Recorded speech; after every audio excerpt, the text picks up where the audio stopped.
morning is the case entitled Kurt Westcom v. Harold Westcom and Dawn Hale. Representing the appellant, Kurt Westcom, is Katina Francis Reedy. Representing the appellees, Harold Westcom and Dawn Hale, is Claudine Safar. Thanks very much, and good morning, counsel. We'll hear from counsel for the appellant first. Of course, please introduce yourself, identify your client, and then proceed.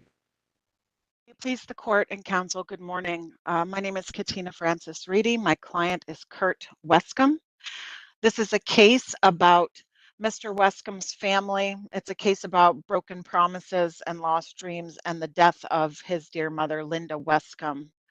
My client started farming on 264 Egypt Road right out of high school.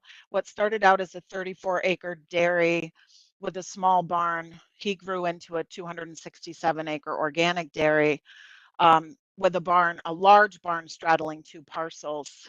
As a result of the errors in the trial court, my client has lost his livelihood, his nest egg, the family land that he was promised to be able to farm for the future.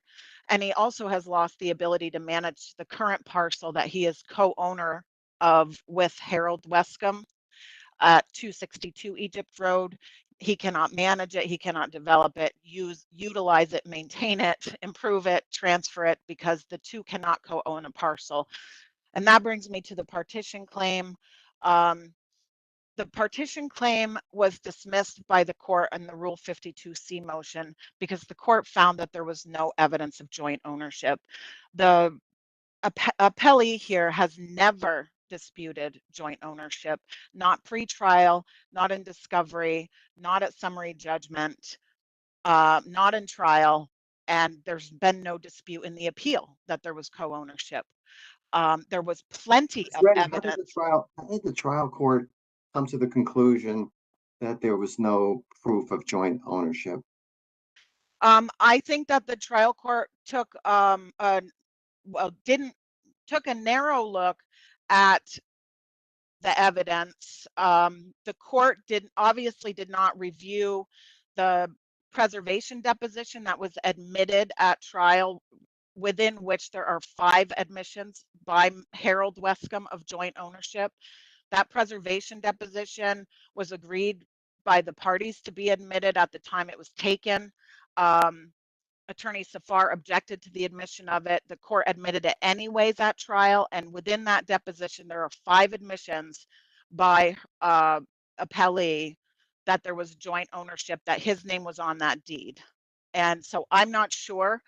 It was a simple error, and it could have been related to my client's pro se status. It's one of the many things that had my client had an attorney, it would have been a very simple exercise to make note of those admissions within that deposition. There are lots of pieces of evidence that, had my client had counsel, would have been very easy to get into evidence, but there was the deposition, as I already mentioned, in the motion for summary judgment that appellee filed, appellee admits joint ownership in that motion. Tax bills that were filed as exhibits, another unsigned deed that was supposed to be used to transfer that parcel, but that shows that the parcel was in both names, Harold and Kurt Westcom's names. There was a mortgage that my client filed, a mortgage that referenced the deed as an attachment. There was a tax abatement record. There was the warranty deed itself, interestingly, which when the court directly addressed appellee's attorney in trial, the court said, "Do you know where the deed is?" And appellee's attorney said, "It's not in his exhibits." Well, I'm adding the word exhibits, but it says it's not in his. The problem. You have 1 minute, counsel. You have 1 minute. Thank you. The problem is that it was appellee's exhibit B. So appellee was directly asked by trial court where that deed was, and appellee failed to notify the court that it was her exhibit B, which appears at page 106 and 107 of our confidential printed case. So that was a really unfortunate lack of candor, in my opinion, which would have established with a document, but we had several other admissions along the way and other pieces of evidence. Ms. So Francis, didn't the court at one point tell your client that he really didn't, these aren't the exact words, but that he really didn't need to produce the deed because him saying so, his saying that the his father was on the deed was essentially enough? the court did say if you have a personal perspective of something that you were a part of and you can testify to it, then that could be sufficient evidence. And I believe that caused my client, after trying twice to admit the deed, I believe eventually my client believed that he had sufficiently done it, particularly with the fact that there was never any objection to the fact of co-ownership. Thank you. At this point, I Okay. have no time remaining. Yes, your time has expired. Thank you very much. We'll hear from Thank you. counsel for the appellee. Please introduce yourself, identify your client, and then proceed. May it please the court, my name is Claudine Safar, and I represent Dawn Hale and Harold Westcom in this matter. Appreciate the Thank you. court's consideration. This case, contrary to Attorney Francis Reedy's representations, is not about Mr. Westcom's nest egg being lost. It is not about lost opportunity, and it is not about the loss of a herd of cattle. This case at this stage is about remorse for representing oneself and proceeding as one's own attorney. This is a choice that Mr. Westcom made. He discharged his attorney at the end of August of 2023 and chose to proceed in this matter on his own. Mr. Westcom admitted that he terminated his own attorney's representation. He did so in the transcript that is clearly ascertainable in the transcript of December 5th. Mr. Parker then entered his own withdrawal 3 days later, and Mr. Westcom had several months, over 3 months, to obtain new representation if he chose to do so, and he did not choose to do so. He then attended a status conference in October, and the court set the matter for trial in September on the 21st. Mr. Westcom charged the jury. He produced jury instructions on his own. He made several jury charges that he had submitted to the court, and he attended trial on his own. Ms. Farr, I'm less concerned about that, the issue of representation, than I am about the merits right now. And there's little time. So would it be right to say that you and your client agreed and didn't contest the fact that your client was on the deed?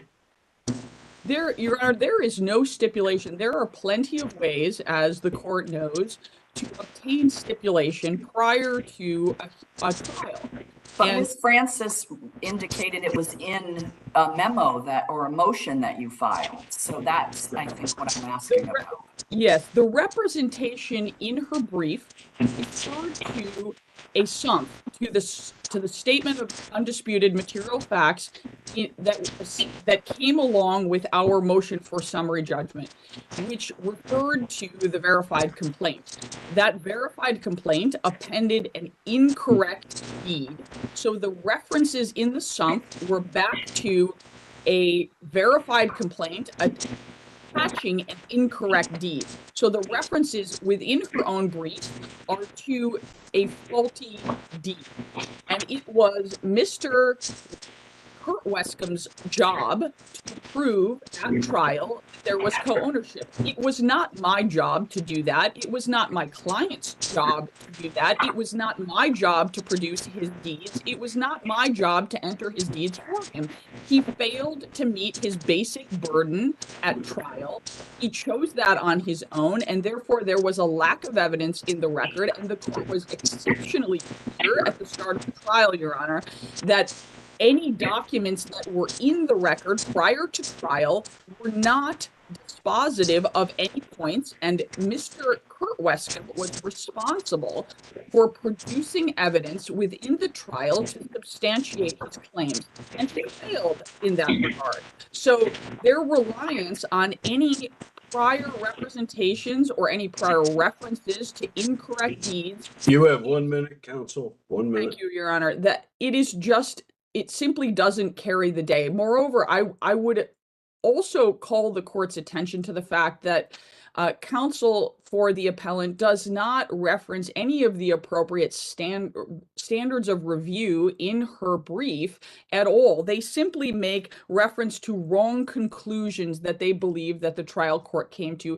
As this court well knows, that is not the standard of review. We do not review the court's determinations based on what we believe to be wrong conclusions. We review, our standard of review is clear error in this case. And the standard of review for the Rule 52 motion is whether the court had factual conclusions that were either implausible, illogical, or internally inconsistent. And that is simply not the case. They cannot carry the day.